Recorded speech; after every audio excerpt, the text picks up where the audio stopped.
हर हर महादेव। भैया हो कांदी सासो विधानसभा से बहादुरपुर ब्लॉक से वार्ड नंबर 1 से हमारे बड़े भाई अंशुमान सिंह पटेल जिला पंचायत प्रत्याशी आप सबके बीच में प्यार आशीर्वाद लेने के लिए मैदान में उतर चुके हैं। मैं सिंगर ललित विदर्दी आप लोग से हाथ जोड़कर निवेदन करता हूं कि भैया को वोट देकर भारी मतों से विजयी बना। अंशुमान सिंह के अब की जीतैहा बहादुरपुर ब्लॉक से उनका जीतैहा उनका जीतैहा उनका जीतैहा। अंशुमान सिंह के अब की जीतैहा बहादुरपुर ब्लॉक से उनका जीतैहा।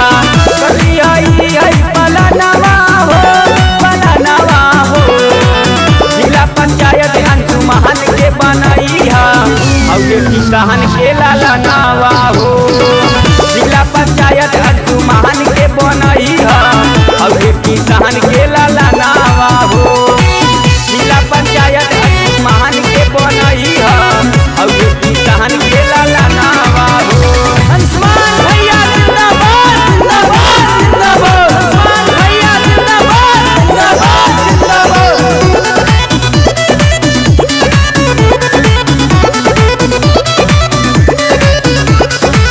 जनता की जान है क्षेत्र के शान है अंशुमान कहेला तुमसे ये भैया कभी दूर न जाऊंगा। मैं सबका काम कराऊंगा मैं सबका काम कराऊंगा।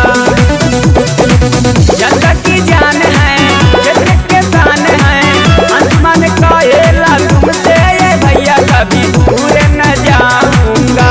मैं सबका काम कराऊंगा। संग संग लेके किसनवा हो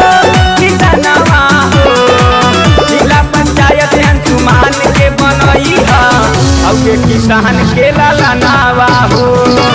जिला पंचायत अंशुमान के बनैहा और किसान के लाला नावा हो।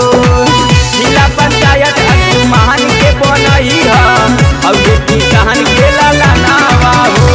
अंशुमान भैया जिंदाबाद जिंदाबाद जिंदाबाद। अंशुमान भैया जिंदाबाद जिंदाबाद जिंदाबाद।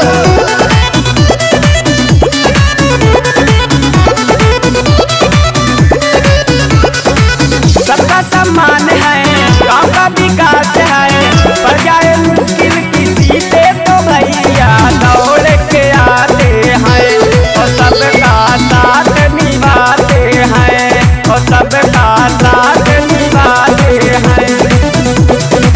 सबका सम्मान है गांव का विकास है पर जाए मुश्किल किसी पे तो भैया दौड़ के आते हैं और सबका साथ निभाते हैं।